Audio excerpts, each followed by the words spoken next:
L'utilisation des téléphones portables en classe est formellement interdite dans les établissements scolaires, vous l'avez vu.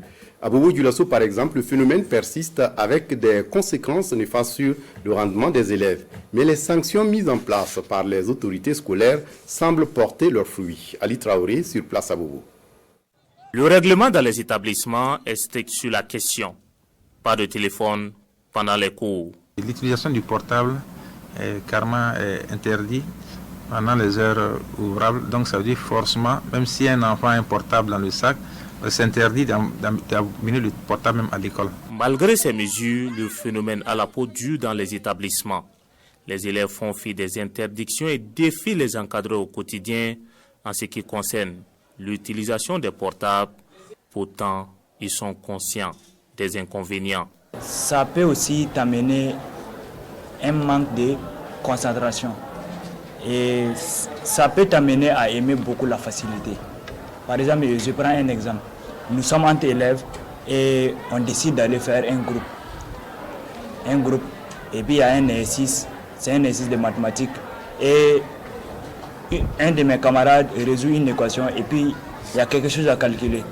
Au lieu d'utiliser la craie et calculer, avoir la réponse, et d'autres passent par le téléphone portable. Si le professeur est en train de dicter les cours et que d'autres sont concentrés sur le téléphone, ça arrive à un point que après ils viennent et déranger le professeur qu'ils n'ont pas compris le cours. Au milieu scolaire, le téléphone portable est entre autres, ça favorise la tricherie au milieu scolaire. L'impact premier, c'est que ça dérange les cours. Parce que lorsqu'un téléphone sonne, tous les élèves se tournent vers, en tout cas, l'endroit où le téléphone a sonné. En plus de déranger en classe, le téléphone est un outil aujourd'hui qui aide au développement de la tricherie. Ça permet aux élèves vraiment de développer d'autres modes de tricherie qu'aujourd'hui nous avons du mal à maîtriser. Tricherie lors de l'évaluation, perturbation des cours, faiblesse du niveau de rendement, autant d'impacts de l'utilisation du téléphone en milieu scolaire. Cependant, cet outil est un couteau à double tranchant. Le téléphone a des avantages.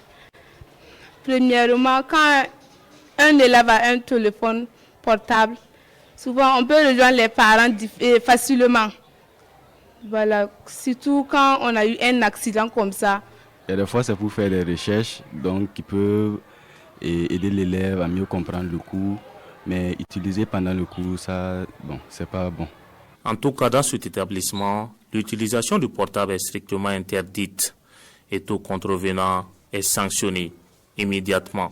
Mais une fois qu'on appréhende un enfant avec un portable au sein de l'établissement, nous on saisit le portable et on confisque ça jusqu'à ce qu'à la fin de l'année scolaire, on restitue aux parents avec des avertissements et des conseils, effectivement. De 75 portables, par exemple, saisis par an de par le passé, l'établissement est passé à 10 saisis. C'est dire que les mesures prises portent peu à peu fruit. Il y a toujours des récalcitrants. Comme je le disais, cette année, nous n'avons eu que 3 cas pour un mois de cours. Je trouve en tout cas que c'est satisfaisant par rapport aux autres années. Est-ce qu'ils ont déjà pris conscience? Mais seulement dans tout un groupe, il y a toujours des indélicats. En fait, c'est ça le problème. Sinon, ils ont déjà pris conscience. Et ici, au Moulo Sanou, nous avons installé quelques ordinateurs à la bibliothèque où ils peuvent aller faire les recherches.